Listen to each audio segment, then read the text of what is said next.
Orang itu melakukan perbuatan baik tanpa bismillah, jin itu masuk.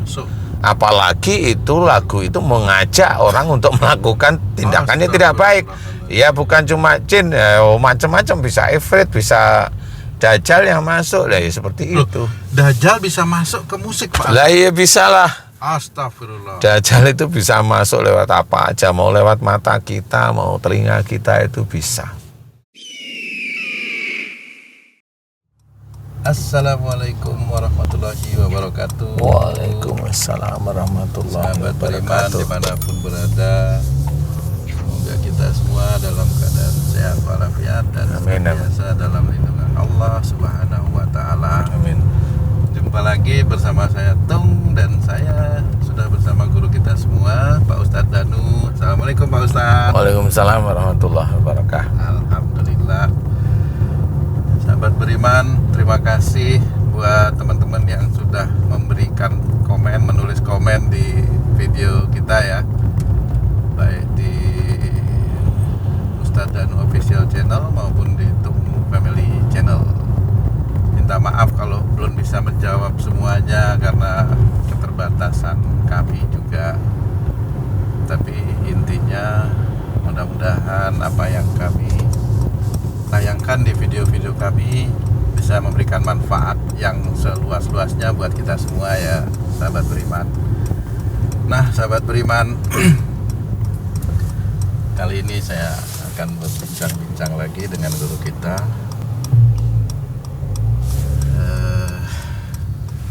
Beberapa hal yang berhubungan dengan tentunya ketauhidan kita. Zaman sekarang itu, guys, banyak sekali muncul hal-hal dalam kehidupan kita itu yang bisa mempengaruhi keimanan kita ya, baik secara langsung maupun tidak langsung. Seperti misalnya lagu-lagu, musik-musik gitu ya. Karena saya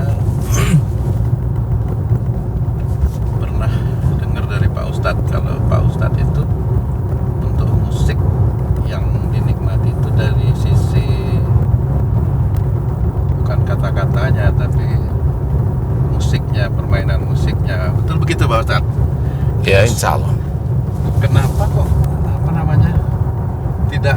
tidak lirik musik itu sendiri Pak Ustadz yang dinikmati itu oleh Pak Ustadz? Ya kalau lirik itu kan orang yang menciptakan musik itu kan kadang-kadang hanyut dengan karangannya, hanyut dengan hatinya dia sendiri. Kalau orang yang mengarang musik itu hanyut dengan hatinya dia sendiri, kemudian kita mengikuti, ya kita sebenarnya mengikuti jalurnya dia sebenarnya. Jalur apa yang dia rasakan, apa yang dia alami, seperti itu. Nah, kenapa saya nggak begitu suka yang seperti itu? Ini musik ya, ini musik ya. Jadi kenapa saya nggak suka yang seperti itu? Karena memang itu kan orang lain, bukan diri saya sendiri. Jadi itu biasanya orang-orang itu menyukai musik itu karena cocok dengan yang dia alami. Betul, biasanya. Pak Ustadz. Kalau saya senang dengar kata-katanya itu, apalagi kalau situasi hati misalnya, situasi hati lagi agak galau gitu, pasti saya cari musik yang memang kata-katanya enak dengan suasana galau itu. Salah itu Pak Ustadz kalau seperti itu Pak Ustadz? Salah kalau saya disuruh cerita dari sisi syariat ya salah. Karena kita kan harus nyari kenapa galau, kan gitu. Sebenarnya kan kunci-kuncinya di situ, kenapa galau. Nah, galaunya seseorang kan biasanya itu kan karena ujian dari Allah Ta'ala yang dia tidak sanggup menerima. Atau musibah yang dia terima dari perbuatan dia ya. Kalau kamu ya perbuatanmu. Jadi nggak sadar bahwa sebenarnya apa yang terjadi itu sebenarnya ya dari kamu itu sendiri. Jadi ngapain harus galau gitu. kita punya Allah, ya kita dudukkan masalah kita pada Allah Ta'ala. Seperti kalau habis sholat itu kemudian berbicaralah pada Allah, berdoalah pada Allah yang baik. Kalau memang nggak ketemu solusinya, ya mohon agar dimudahkan selesainya. Seperti itu, karena semua itu kan seperti itu. Jadi kalau orang lagi galau ditinggal pacarnya, lah yang ngapain galau, itu kan ketentuan Allah. Memang kita tidak berjodoh dengan orang tersebut. Gitu. Lah ngapain harus galau? Apa yang dia inginkan? Nah, orang yang menginginkan itu ya itulah nafsu namanya. Siapapun orangnya, dia orang biasa galau ditinggal pacarnya, bisa aja kok. Seorang yang sehari-hari syiar agama, kemudian dia pekerjaannya yang dia idam-idamkan nggak dapat, ya galau bisa aja. Sehingga sampai rumah ya muring namanya, marah. Nah itu sama. Jadi walaupun dia tahu agama, kalau dia masalah gitu nggak bisa menghadapi, ya memang ya begitulah manusia umumnya. Karena kalau yang saya rasakan itu, saya dengar kata-katanya itu terus tenang gitu. Oh berarti tenang itu tidak menyelesaikan masalah saya, kegalauan itu sendiri Pak Ustadz. Seperti itu ya Pak Ustadz? Ya belum tentu kan. Tenang itu kan hanya cocok aja. Betul. Kan hanya cocok aja sebenarnya. Hanya cocok, tenang. Padahal masalahnya ya nggak selesai. Gimana mau selesai? Kan nggak selesai masalahnya. Ada yang dengerin musik, mana ada tenang, selesai, nggak ada. Jadi seperti itu hanya kalimat yang diulang-ulang dari musik aja. Betul. Kalau mamanya saya ya milih salah satunya yang kita orang muslim, ya udah sholawatan, tapi betul-betul niatnya karena Allah. Atau yang lebih tepat itu malah bertasbih. Nah itu malah lebih tepat daripada galau. Karena memang dalam surat At-Tur ayat 48 itu diceritakan bahwa Rasul Muhammad itu disuruh sabar. Ya kita manusia disuruh sabar di dalam menunggu ketetapan Allah. Dan Allah melihat, mengawasi kita sebenarnya. Jadi dalam bersabar itu ya menjalankan kehidupan sehari-hari. Nah disitulah pada saat itu disuruh bertasbih, memuji Allah. Bertasbih memuji Allah. Nah disitulah harusnya kita fahami bahwa di dalam menunggu ketetapan Allah Ta'ala, kita harus, bukan harus ya, untuk memang mau, kita kan belajar taat nih pada Allah, ya ikutin aja Allah, yaitu bertasbih memuji Allah. Sehingga ketetapan itu, kalaupun ujiannya nanti atau ketetapan dari Allah Ta'ala nanti itu kurang menjadikan nyaman hati kita, itu kita tidak dianggap salah oleh Allah Ta'ala gitu. Jadi sudah benar. Sehingga kalau kita itu tasbih atau muji Allah, di situ insya Allah nanti Allah juga akan melihat, oh ini hambaku mengikuti anjuran dari perintah-perintahku. Ya insya Allah kalau sudah begitu ya normal kalau dia nanti bisa aja diberi jalan keluar dari masalah-masalahnya gitu. Ya cara Allah kan emang begitu. Itu kan dari sisi kalau kita mendengarkan musik ya Pak Ustaz, mendengarkan musik memang harus tidak boleh larut dengan kata-kata musiknya itu sendiri. Lah kalau dari sisi penyanyinya sendiri Pak Ustaz, sama aja. Penyanyi itu kan dia harus menjiwahi dari lagu itu sendiri. Sama, makanya banyak lagu-lagu itu yang umpamanya dia salah, akhirnya ya salah suami atau salah istri. Bisa gitu Pak Ya Ustaz, bisa ya? Karena dia dijiwai. Apalagi lagu itu booming sehingga dia senang dengan syair itu, senang dengan musiknya, dia yakini dan itu yang menjadikan musik itu yang menjadikan dia itu naik, ya sudah dia lupa sama Allah Ta'ala, sehingga Allah yang memberikan, ya sudah yang kamu sukain itu ya sudah diterapkan. Banyak sekali orang-orang pemusik itu seperti itu, dia dulunya band yang top, kemudian lagunya ya apalah menghapus gitu ya, akhirnya ya dia nggak pernah punya jejak yang baik dia di dalam kehidupan sehari-hari. Walaupun mereka sholat gitu Pak Ustadz. Sholat itu kan harus dikerjakan, tapi memang kehidupan dia dari mana? Wong dia sholat itu nggak didalami, dia hanya taunya sholat, dari mana dia bisa selesai? Dia sholat, orang sholat itu kalau dia tidak berikhtiar, dia punya uang, tidak disampaikan uang itu kepada dulu dia pernah minjam, uang itu nggak jalan sendiri kok. Walaupun gitu. dari misalnya dia dapat hasil dari dia menyanyi seperti itu, terus hasilnya dia juga, mohon maaf ini Pak, dia sedekahkan, dia bayar zakat, itu juga tetap tidak bisa menjadi tameng untuk dirinya itu Pak Ustadz. Ya sedekahnya berapa sih jumlahnya sama dosa yang dia bentuk berapa sih? Kan harus seperti itu. Kalau dia itu sedekah, terus sedekah dia sekali hanya cuma 25 juta mamanya atau 100 juta lah, tapi kalau dia musiknya dia itu merusak orang lah, mau apa? Mau kemana terusan? Apa itu masuk juga dalam dosa musyrik itu Pak Ustadz? Karena dia meyakinin bahwa dengan dia bernyanyi itu dia bisa mendapatkan penghasilan, dia bisa mendapatkan uang untuk menghidupi dia. Iya. Itu Tuhannya ya musik gitu. Jadi ya kita harus hati-hati dan harus paham bahwa semua yang memberikan nikmat itu Allah, bukan musik, bukan dagangnya, bukan jadi pejabatnya, bukan. Jadi betul-betul Allah. Pejabat, dagang, musik dan sebagainya itu hanya alat saja dari Allah Ta'ala yang kita pergunakan. Makanya apa? Kita main musik, kita ada tangan, kaki, mulut nyanyi, itu milik siapa? Mulut, tangan, kaki itu milik siapa? Emang mulut itu milik kita?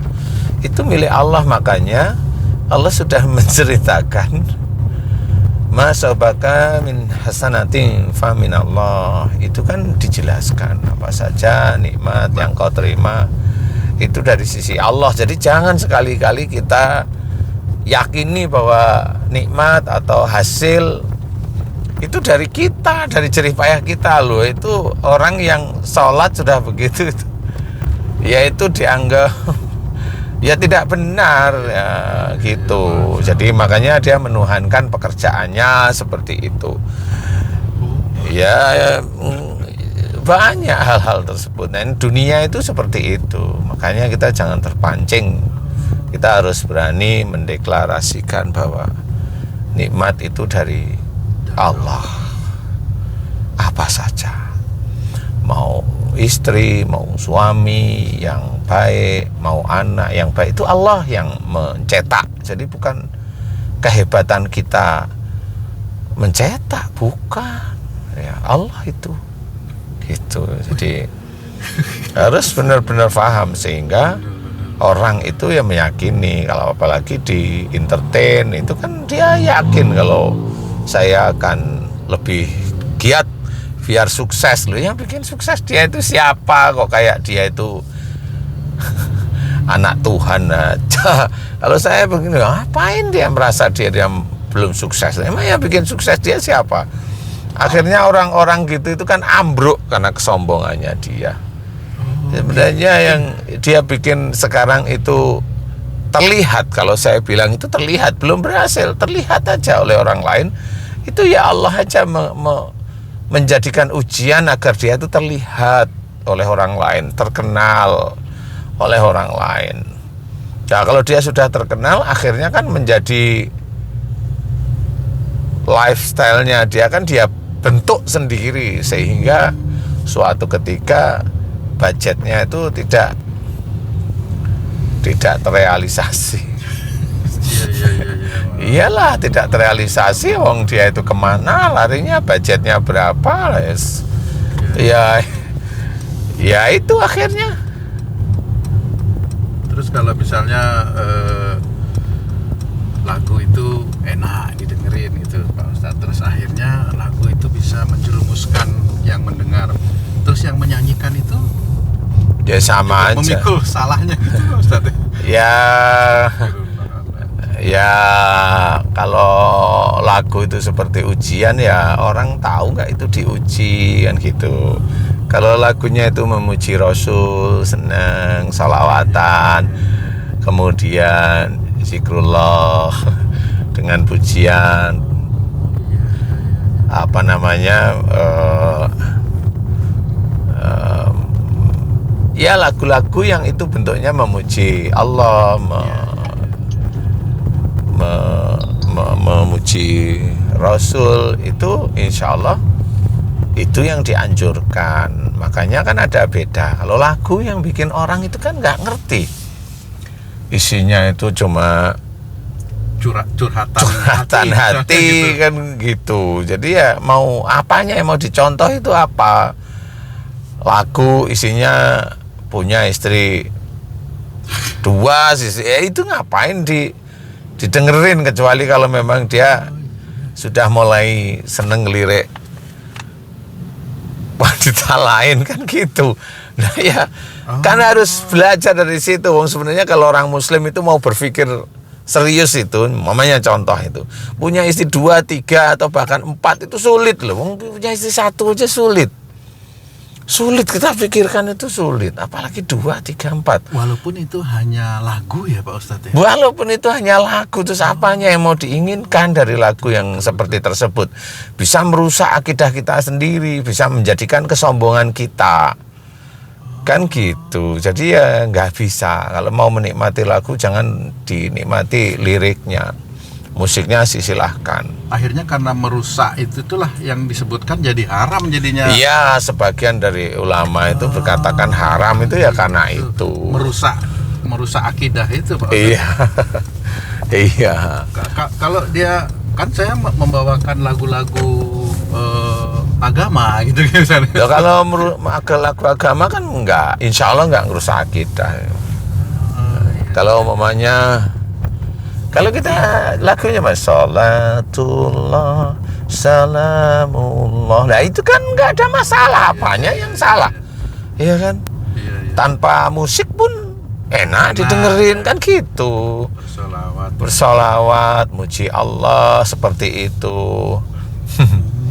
Kan jelas, apa namanya, kita harus memahami jadi makna lagu agamis dengan maksud lagu umum gitu, harus mengerti. Artinya tetap kita harus menjaga hati kita agar tidak jauh dari Allah gitu kira-kira Pak. Iya, insya Allah ya seperti itu. Ya seperti itu. Jadi harus dijaga seperti selektif, itu. Seperti itu Pak Ustadz ya. Iya, coba kalau nggak boleh, tapi boleh. Iya. Kita bisa selektif dalam memilih musik itu sendiri, seperti itu Pak Ustadz ya. Kalau saya nggak terlalu, ya kalau selektif itu kalau memang sudah bisa mengunci dengan hanya mendengarkan hanya musiknya saja, tidak ada persoalan. Tapi kalau saya kalau nggak bisa, mending ya sudah nggak usah aja, mending lagunya yang jelas. Subhanallah, ini enak ya. Walhamdulillah, wala ilaha illallah. Lah kan enak itu. Malah mau nangis. Lah apalagi gitu. Jadi kalau saya memang nggak terlalu mikirin ke orang-orang yang ke arah sana, karena saya hanya menganjurkan aja, cobalah berpikir. Kalaupun ini coba hanya musiknya aja, biar nggak terracuni dengan syair-syair yang sebenarnya itu malah salah, hanya seperti menjerumuskan kita. Karena ucapan seorang yang beriman itu adalah doa baginya. Kalau lagu itu menjerumuskan, dia putus asa, apa yang dia cari dunia nggak ketemu, dia selalu gagal, kemudian terakhir mengajak untuk bunuh diri, kan ada itu lagu-lagu seperti itu. Nah akhirnya orang itu bunuh diri setelah mendengarkan lagu ini, lagu itu, bunuh diri setelah mendengarkan. Lah itu kenapa ya? Karena memang itu kemasukan jin. Ya kemasukan jin ya seperti itu. Nah itu tidak akan ketemu oleh ini. Jadi orang-orang barat cuma bilang itu lagu-lagu magis. Kalau Islam, kalau saya bisa loh, wong orang itu melakukan perbuatan baik tanpa bismillah jin itu masuk. Apalagi itu lagu itu mengajak orang untuk melakukan tindakannya tidak baik. Ya bukan cuma jin, macam-macam, bisa ifrit, bisa dajjal yang masuk lah ya seperti itu. Dajjal bisa masuk ke musik, Pak? Lah iya bisa lah. Astagfirullah. Dajjal itu bisa masuk lewat apa aja, mau lewat mata kita, mau telinga kita itu bisa. Itu bisa itu. Dajjal itu bisa masuk dari. Nah ini yang tidak pernah diceritakan oleh teman-teman yang dakwah. Memang ya kapasitasnya memang belum memahami. Jadi kalau saya setiap saat itu diizinkan oleh Allah Ta'ala untuk berinteraksi dengan dukun, dengan ini, saya kan berpikir kok bisa begitu ya, kan gitu saya mikir. Jadi bukan sekedar apa namanya, bukan sekedar tabrak aja baca ini, tabrak aja baca, enggak, kan harus mikir. Wong namanya kita menggunakan kunci pas sama kunci biasa aja beda. Kunci pas dengan kunci ring itu beda. Kunci pas itu dari samping, kunci pas dari atas, loh kan gitu. Lah kan harus pakai. Lah kunci ring dari samping mana bisa masuk. Nah itu harusnya difikirkan sebenarnya. Sama ya, kalau makan pakai sayur kuah sop, makanya dipakai tangan ya, kapan selesainya. Walaupun selesai lah kan cepat. Itu mirip seperti itu gitu loh. Jadi ada ininya, ada apa namanya, ada aturannya sebenarnya ya. Baik Pak Ustadz, terima kasih bincang-bincangnya kali ini, pencerahannya, Masya Allah. Tadi guys, Dajjal juga bisa masuk lewat musik. Ini nih kayaknya pembahasan yang memang perlu kita perbincangkan lagi dengan guru kita ya, supaya kita menjadi paham. Oke guys, sampai di sini dulu perjumpaan kita melalui video ini. Banyak sekali yang bisa kita petik dari perbincangan tadi, terutama masalah musik ya, karena secara tidak langsung wah itu bisa menjerumuskan kita juga. Hati-hati. Akhirnya kita tahu kenapa mendengarkan musik itu ada para ulama juga yang mengatakan haram, karena penjelasannya cukup dalam dari guru kita. Mudah-mudahan tayangan kita ini yang begini singkat bisa memberikan manfaat yang seluas-luasnya untuk meningkatkan keimanan dan ketauhidan kita kepada Allah. Terima kasih Pak Ustadz atas bincang-bincangnya. Wassalamualaikum warahmatullahi wabarakatuh. Assalamualaikum warahmatullahi wabarakatuh.